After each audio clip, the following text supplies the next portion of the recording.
And then here comes the drone. Here comes zzz, here comes the drone. It just literally drops a drink right in front of you, dude. Right in front of you. Can you imagine that? Deep in the heart of Texas. We're in the business of winning. Don't bet against me. I don't bet anyway. Lose your life.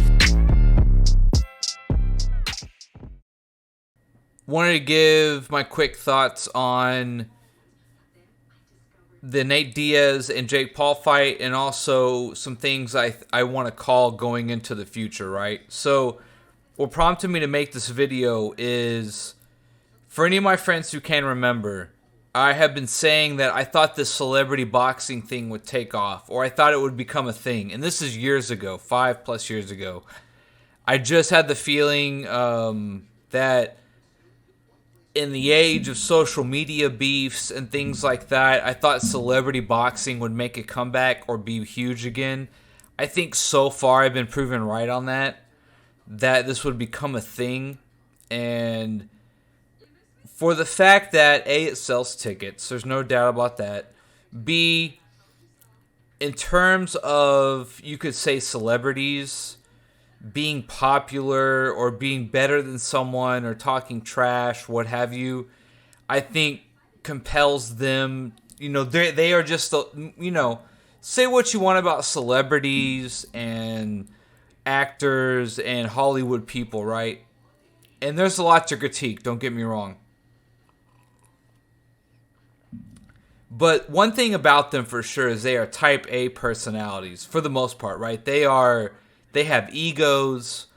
They are driven to do whatever for success kind of thing, right? Which, can be respected and can be a negative as well. But for anyone who knows, I've been saying that I thought this whole celebrity craze was coming, right? Don't get me wrong. I'm wrong about a lot. But one thing I think, hit the nail on the head for anyone who remembers is that I for sure thought this kind of thing would become popular. Like cross-fighting, more of a social media aspect to it, just setting up people fighting, right? Because it sells tickets. Again, if we want to look at the age of social media, right? This is almost kind of a inevitable conclusion that as the market becomes more and more saturated, or competition becomes harder and harder to be successful at social media or to be on top of that pile, however you want to frame that or see it, right? That I thought celebrity boxing would become a thing out of this, madness of social media profiles and celebrities, and the fact that so much of someone's ego and view rests on how tough they might be or just wanting to stay relevant, etc., right? I thought this would become a thing, and so far I think I'm right. And I think at this rate you can only tell it's only going to get bigger, in my opinion. But so Jake Paul and Nate Diaz, real quick, I'll give my review, right? Jake Paul was the better boxer. They talked at the end somewhat about maybe doing an MMA match. For whatever reason, Nate Diaz looked hesitant to do an MMA match. Or maybe he just didn't understand the question, but he sort of sidestepped it. He kind of said, I would do boxing or MMA, I don't care. The only reason I could think he said that was because maybe the payday was so good from boxing that he would almost go another 10 rounds and lose again to Jake Paul just to get the payday, which, I could respect. It's fine. But one thing me and my buddy were talking about, we were watching is like, we're waiting for the first boxer to cross over into MMA, right? So far, it's been nothing but MMA people going over to boxing, and no one's done it reverse, right?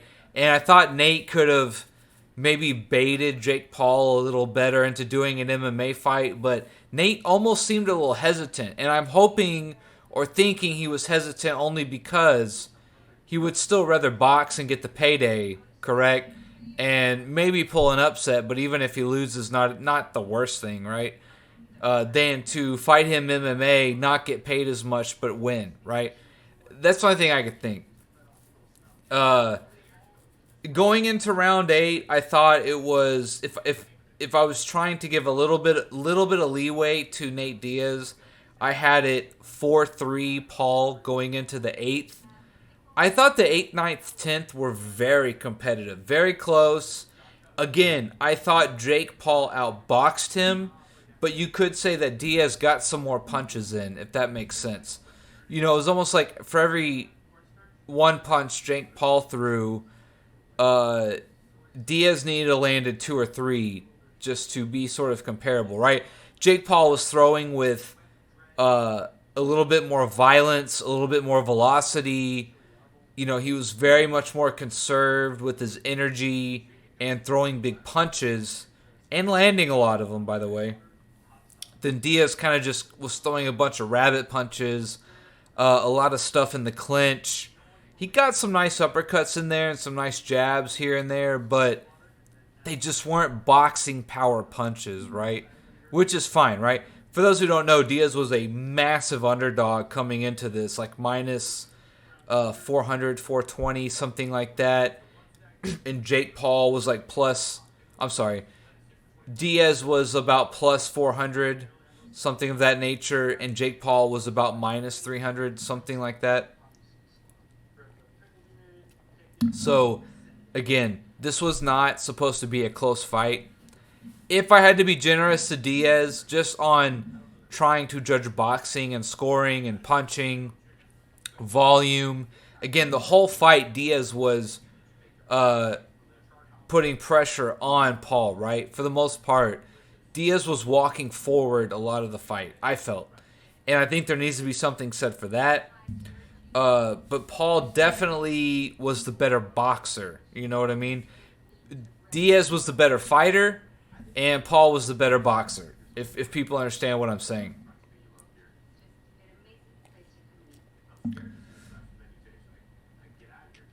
So Paul was just the better boxer, right? I think, but if you ask me who won, right?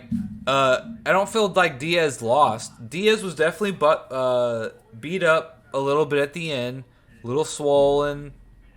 He definitely lost the fight, no doubt. But that being said, Diaz did pretty good. He was pushing forward most of the fight. I forget the total strike count at the end of the fight, but I feel like it was pretty close. Diaz got the moral victory, I feel like, and Paul got the boxing victory. The judges rated it about 7-3, 9-1 on their scorecards. I didn't think it was that far. I thought perhaps it was 6-4 Paul, but they thought it was closer to 8 or 9 rounds that Paul won compared to Diaz's 1 or 2. I thought it was more about Diaz might have got 3, 4, maybe 5 rounds in there. I thought there were a few more rounds where he got more volume in, and Paul didn't necessarily land a lot of big punches, depending on how the judges might have saw that. But yeah, that's just my overall take on the boxing match. Now, this got me thinking, right? This got me thinking when the fact that I feel like I was so right on celebrity boxing becoming a thing, correct? It got me thinking, what is the next wave of sports? Like, let's think 5, 10, 15 years down the road, right? What are some things that are going to happen in the world of sports? Here's my first thought. Men's versus women's sports is going to become a thing. 100% in the next 10 years, men versus women's sports, whether it be for a big payday, whether it be for charity, whether women just quite literally think they can compete with men. And again, on some perhaps more highly skilled sports, women can maybe close that gap a lot easier, right? So for example, me and my friend were just talking tonight. He's a big golfer. If men and women played golf against each other, what would they do? And he had a genius idea. He said, what if men had to compete with nothing but irons? So no drivers off the tee. You have to use a 4-iron or above, and women get to drive off of the women's tee, and then you play from there, right? Essentially, what you're doing, because I asked him, I was like, "What are like the averages like a man hits between a driver and an iron, and where's the difference in the men women's tee, right?" Essentially, what you're doing is you're making that first shot and you're closing the gap. So then from there, right, the second shot on is much more. The power is not so much a difference as accuracy and strategy, where you might want to lob it up, or how you want to play off the fairway off your second shot, etc. Right? And I thought that was like a good idea, right? If you were going to be a promoter and try to make this happen, right, what would you maybe do to pitch to both sides to like make it even? Correct? Because golf is such a skill game that you could maybe do this and it makes sense, right? And so it's just the whole topic, right? I think in the next 10 years, men versus women sports, like literally a men's team will play a women's team in something, etc. Right? I think that's going to become much more of like an event, correct? Sell pay-per-view tickets, sell TV rights to it, things like that, right? So if you notice, we've already had the women's national team played that team that Ryan Reynolds bought or what have you. There's a few stories of the under 15 boys soccer team beating women in scrimmages. Again, it's not necessarily official, right? I'm not trying to like throw the elbow down on women's sports. I'm just saying I think that this will become more of like a televised thing, a pay-per-view buy thing, correct? And it could be combat sports. You never know. Some 165-pound woman thinks she can beat a 125-pound man. That might be something that happens. Again, I'm not saying it's right or wrong, correct? I'm just saying I was thinking as we thought about the social media fighting, social media boxing gloves or whatever it is, right? I kind of keep up with that stuff, but I can't remember the name. Social gloves, whatever it was. I think men versus women is that next wave of, viewership. I don't know any other way to put it. I'm not saying right or wrong. I'm just saying I think that men versus women's competition with like some asterisks here and there, right? Like, okay, if we have men versus women golf, men have to only use irons, and women still get to drive off the women's tee, right?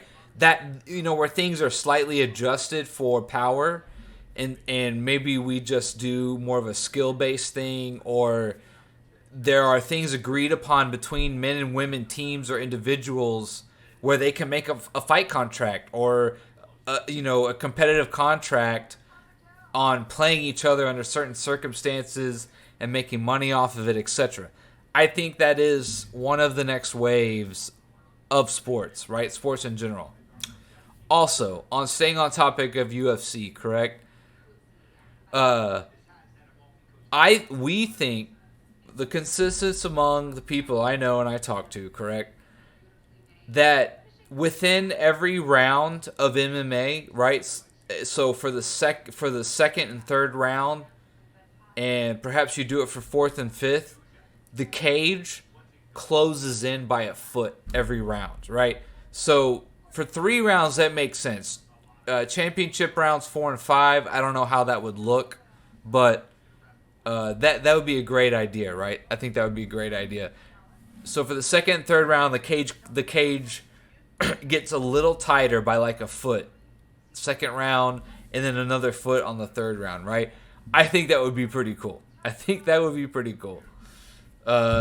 don't think that's going to happen, but that would be a really interesting sort of change to the game, right? In terms of MMA fighting. You could do it in boxing too, right? You could, if you wanted to, sort of combat sports that every round the ring shrinks, right, by a certain amount of inches or feet. That would be pretty cool. I think that would be really interesting, really cool. I think that would make for great fighting, whether boxing or MMA. I think that would be pretty cool.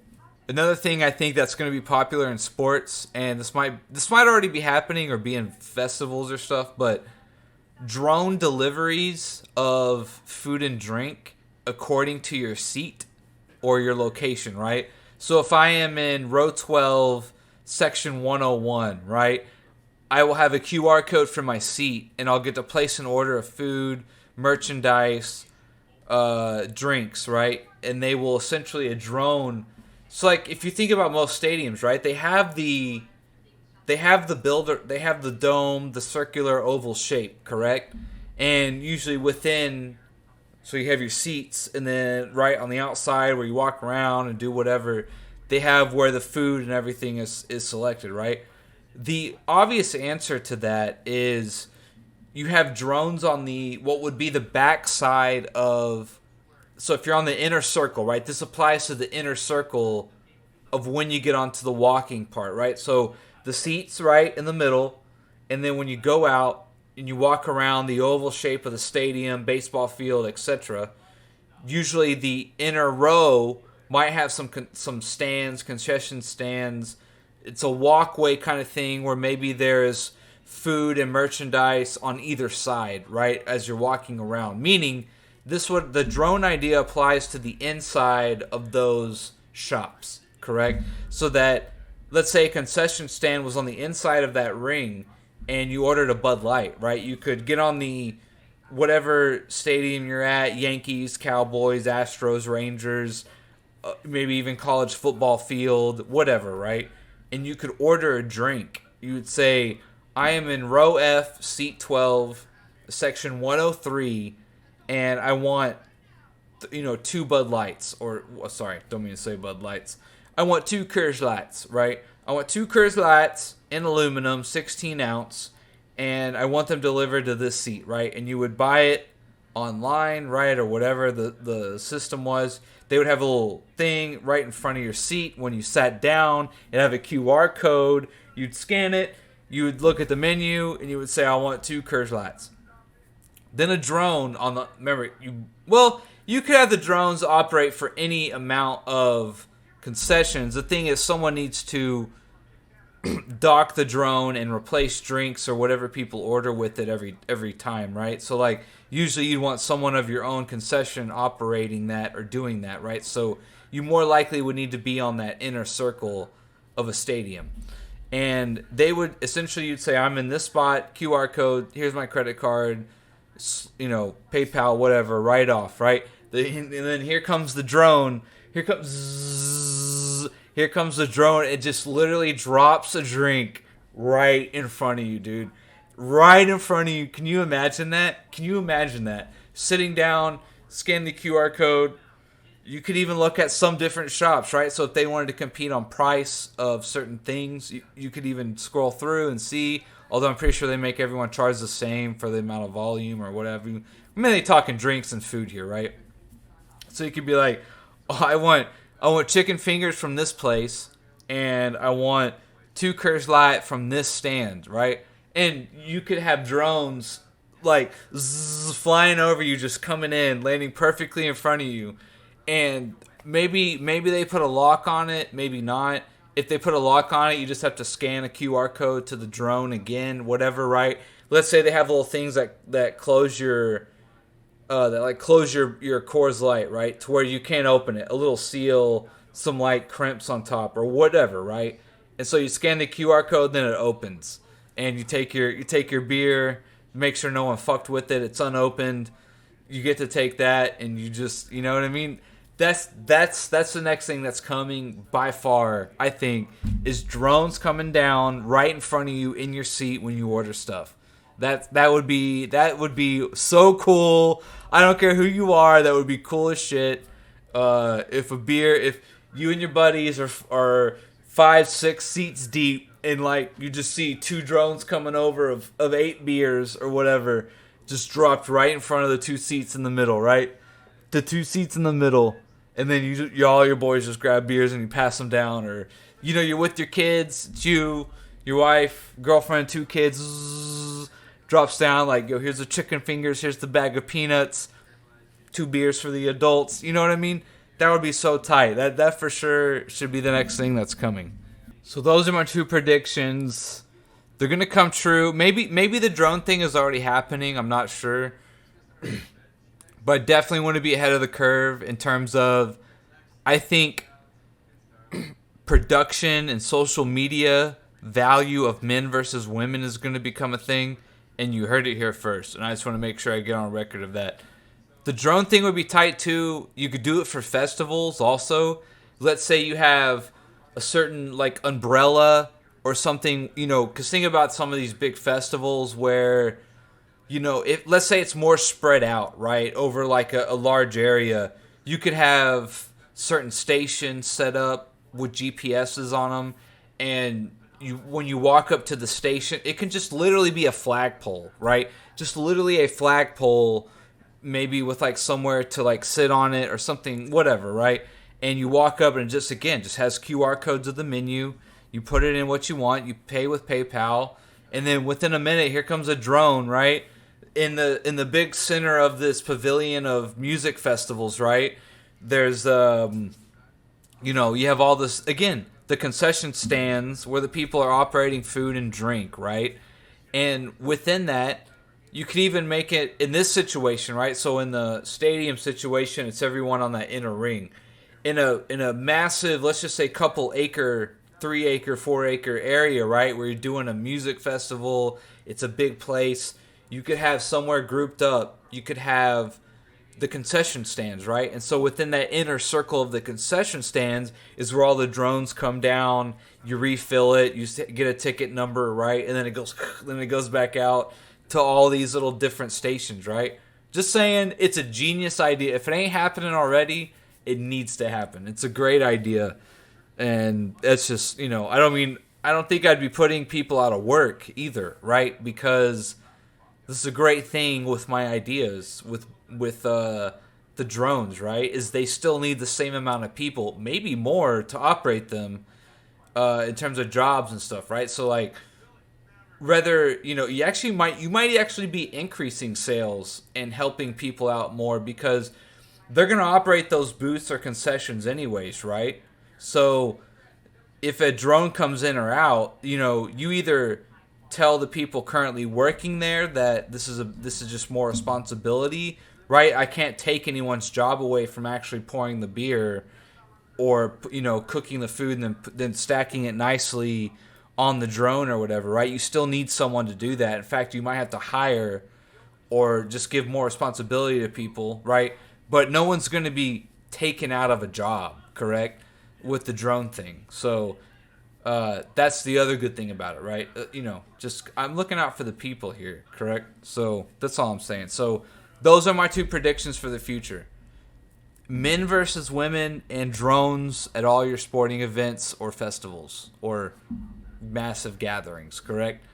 You could even do this like on parades downtown, depending on how you want to do that. You could maybe do that. This could even become a portable thing, right? Where all it takes is for me to rent some equipment. Damn, I might be giving some business ideas away here.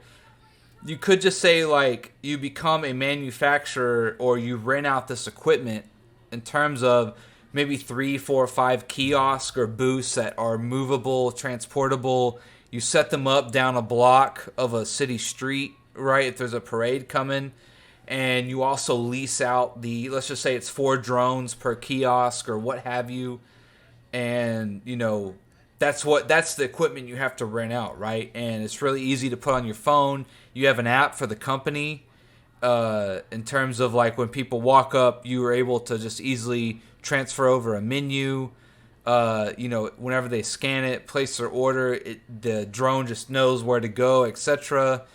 And obviously having the order show up somewhere within your kiosk or like where you're making the food, your booth, your concession, or what have you, right? That wouldn't be very hard to do. When people place orders, just have it come up on a screen, right, that you display through an app.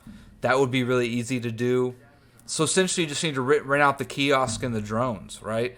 That's literally all it is: a docking station, and the drones and the kiosk, and that's all it is to deliver things to and from, right? Docking station at the concession, put the kiosk up over the certain area, and the drones know just where to go each time, and that's it. That's literally, you rent that out for events and shit or what have you, and like that's how you do the drone thing. But anyways, that's just my two predictions. Men and women sports are going to become more of a thing. You know, UFC used to be considered really taboo, really violent, which it still is, but people have become accustomed to it. And I think men versus women is the next thing to come. I just think it's also an inevitable conclusion, right, of what we're going through. And, you know, you think it's already it already happens, right? So it's not a crazy idea. But I think more